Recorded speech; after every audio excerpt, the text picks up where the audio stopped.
ये प्राकृतिक आपदा से जिस तरह से हिमाचल प्रदेश में करोड़ों का नुकसान हुआ है और 13,000 करोड़ रुपए का नुकसान आंका गया है, और उस नुकसान की भरपाई के लिए प्रदेश सरकार जितना संभव हो सका उस तरह से वो लोगों को पुनर्वास के लिए वो काम करते रहे। और आज मैं ये देख रहा था कि पिछले कई दिनों से इस आपदा पे भी राजनीति हो रही थी, और इस राजनीति का जो स्तर था वो इतना निमन था कि मैं ये समझ नहीं पा रहा था कि क्या अगर हम लोगों को इस तरह के माहौल में भी अगर राजनीति करनी है तो हम लोग सिर्फ राजनीति के स्वार्थ के लिए आए। और जब 5 वर्ष जिन लोगों की सरकार थी तब तो ये बातें उनको समझ नहीं आती थी। जब हम कहते थे तो हमें कहते थे कि ये मात्र राजनीति करते हैं। और आज प्राकृतिक आपदा में भी जिस तरह से राजनीति भाजपा सरकार कर रही थी वो बड़ी दुर्भाग्यपूर्ण थी। और मैं ये कहना चाहता हूँ कि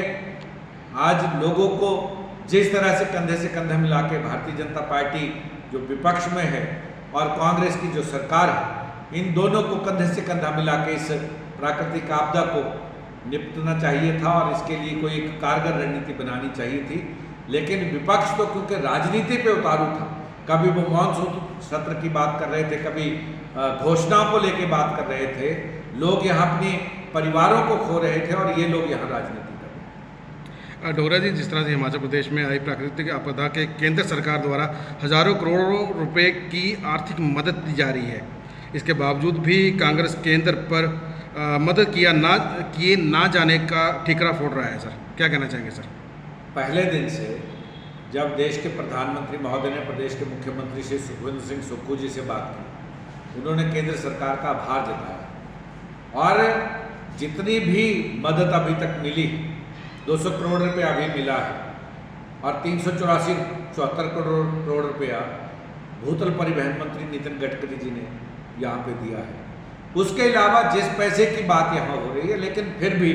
केंद्र सरकार जितनी भी हमारी मदद कर रही है, प्रदेश के माननीय मुख्यमंत्री ने केंद्र सरकार को आभार व्यक्त करते हुए कहा है कि इस वक्त 13,000 करोड़ रुपए का नुकसान हुआ और जो केंद्र से टीम आई थी, जब पहले फेज में आपदा आई थी उस समय 7400 करोड़ रुपए का जो आंकलन केंद्र की टीम ने किया था, उसके बावजूद मात्र अभी तक 684 करोड़ रुपया ही मिला है। फिर भी हम लोग ये कह रहे हैं कि हम लोग राजनीति न करते हुए हम केंद्र सरकार से ये मांग करते हैं कि आप प्रदेश में आई इस आपदा की इस घड़ी में प्रदेश सरकार को आप मदद करें ताकि लोगों को हम लोग पुनर्वासित कर सकें। सर, हिमाचल प्रदेश में सुक्खू सरकार को कम से कम 1 साल के करीब होने जा रहा है सर, लेकिन अभी तक सर ना किसी ने गांव में जाके गोबर खरीद की है, ना ही अभी तक किसानों से 100 रुपये लीटर दूध खरीदा है। मैं इसलिए कह रहा था कि ये जो राजनीतिक बातें हैं, और क्योंकि ये आपदा पे एक बहुत बड़ी राजनीति करने की बात थी, ये प्रेस कॉन्फ्रेंस इसके लिए थी। मैंने ये कहा है कि जो घोषणाएं, कांग्रेस का जो घोषणा पत्र था वो हमारा सरकारी दस्तावेज है। हम लोग अभी आपदा से निपट रहे हैं, उसके बाद हम लोग इन घोषणाओं को भी हम निजामा पहनाएंगे। सर, प्रदेश सरकार और संगठन में मतभेद लगातार सामने आ रहे हैं सर। इसका एक उदाहरण मुख्यमंत्री सुखविंदर सुक्खू द्वारा हिमाचल प्रदेश के 4 सांसदों द्वारा हिमाचल प्रदेश में प्राकृतिक आपदा को लेकर आवाज़ न उठाने की बात कही है, जबकि 4 सांसदों में एक सांसद प्रतिभा सिंह भी शामिल हैं और वह कांग्रेस पार्टी की प्रदेश अध्यक्ष भी हैं। कांग्रेस पार्टी की हमारी प्रदेश अध्यक्षा दिल्ली में जब मानसून सत्र था उस समय उन्होंने केंद्र सरकार से ये निवेदन किया था कि प्रदेश में हो रही आपदा पे वो हमारी मदद करें, और वो आपदाग्रस्त इलाकों का दौरा भी कर रही हैं। और अब क्योंकि भारतीय जनता पार्टी को अपना धरातल तो खिसक गया था,